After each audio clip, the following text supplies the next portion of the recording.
గడ్డ నుంచి ఒకటే హెచ్చరిస్తున్నాం. ఈ సోయిలేని స్వయం బాబురావు, తెలివిలేని తెల్ల వెంకట్రావుకు ఒకటే మేము హెచ్చరిస్తున్నాం.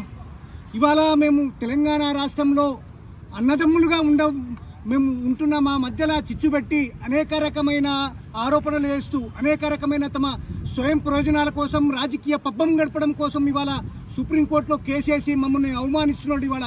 కాబట్టి మేము ఇవాళ ఇక్కడ ఉన్న కాంగ్రెస్ ప్రభుత్వాన్ని ఒకటే హెచ్చరిస్తున్నాం. ఇవాళ ఆ రోజు తెలంగాణ ఉద్యమంలో మేమే బుల్లెట్లను సైతం లాఠీలను సైతం కొట్టాడిన వాళ్ళం మేమే. ఇవాళ ఆ రోజు ఆ ట్రేబ్స్ కానీ గోండు కోయలు ఎవరు రాలే, ఇవాళ ఆ ఎమ్మెల్యేలు కూడా ఎవరు రాలే.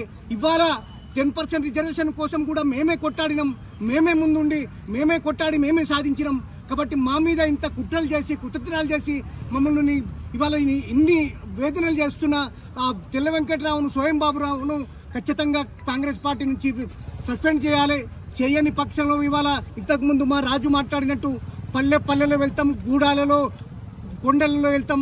ఖచ్చితంగా మా లంబాడ జాతిని జాగృతం చేసి ఖచ్చితంగా రేపు స్థానిక సంస్థల ఎలక్షన్లో ఎట్టి పరిస్థితుల్లో ఈ కాంగ్రెస్ ప్రభుత్వాన్ని దించే విధంగా ఖచ్చితంగా మేము ముందుండి పోరాటం చేసి మా ప్రజలను చైతన్యం చేసి ఖచ్చితంగా దీని మీద ఏదైతే కుట్రలు జరుగుతుందో కుతంత్రాలు జరుగుతుందో వీళ్ళ వెనుక స్వయం బాబురావు తెల్ల వెంకట్రావు వెనుక వీళ్ళిద్దరే కాదు, వీళ్ళ వెనుక ఎవడెవడెవడైతే ఉన్నాడో వాళ్ళను ఇడిచిపెట్టే పరిస్థితి లేదు. వాళ్ళను ఖచ్చితంగా భూస్థాపితం చేస్తాం. తెలంగాణ గడ్డ మీద వాళ్ళని దోషిగా నిర్ణయిస్తామని తెలియజేస్తున్నా. Thank you.